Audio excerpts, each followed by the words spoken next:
Bonjour tout le monde, voilà, je m'appelle Jenny Odia Malimba. Je suis en première année des sciences de gestion, étudiante à l'université Nouveaux Horizons à Lubumbashi. Voilà, j'aimerais faire une explication sur la perception et le biais d'attribution. Nous allons commencer par la définition de la perception. La perception consiste en un ensemble d'activités dont le rôle est la saisie de l'information susceptible d'être reçue par les organes sensoriels. Nous voyons ici la deuxième définition qui est la perception est la capacité qui permet à un organisme de guider ses actions et de connaître son environnement sur la base des informations fournies par ses sens. Parmi les diverses manières d'étudier cette capacité, les psychologues, les neuroscientistes et les informaticiens qui s'intéressent à la perception ont adopté depuis une quarantaine d'années une conception dite du traitement de l'information. Selon cette approche, les mécanismes perceptifs sont un ensemble d'opérations réalisées par le cerveau sur les signaux que nos récepteurs sensoriels captent dans l'environnement.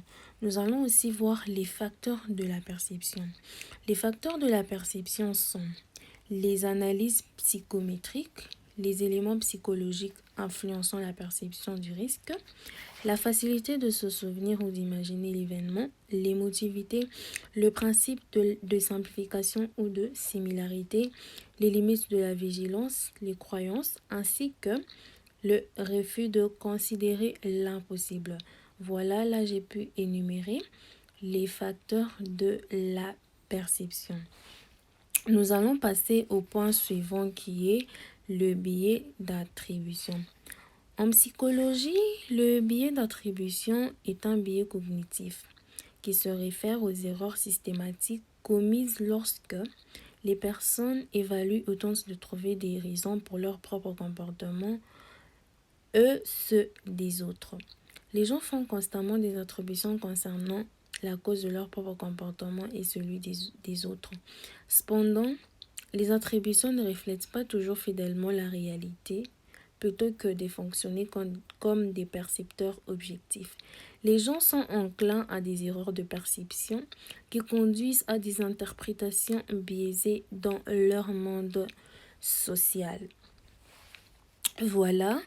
Le biais d'attribution ont d'abord été discutés dans les années 1950 et 1960 par des psychologues tels que Fritz Heider qui a étudié la théorie de l'attribution. D'autres psychologues tels que Harold Kelly et Ed Jones ont développé les premiers travaux de Heider en identifiant les conditions dans lesquelles les personnes sont plus ou moins susceptibles de faire différentes sortes d'attributions. Voilà.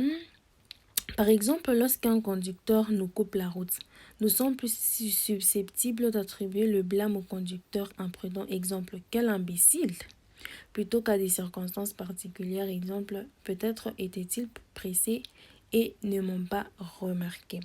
De plus, il existe différents types de biais d'attribution, tels que l'erreur d'attribution ultime, l'erreur d'attribution fondamentale, le biais d'acteur les biais acteur-observateur et le biais d'attribution hostile. Chacun de ces biais décrit une tendance spécifique que les gens manifestent lorsqu'ils raisonnent sur la cause des différents comportements. Donc, les biais d'attribution sont présents dans la vie quotidienne et constituent donc un sujet important et pertinent à étudier. Voilà avec un exemple que j'ai pu illustrer. J'espère que vous aurez compris l'explication sur la perception et le biais d'attribution. Donc, c'est ainsi que s'achève mon explication. Travail fait par Jenny Odia Malimba. Merci.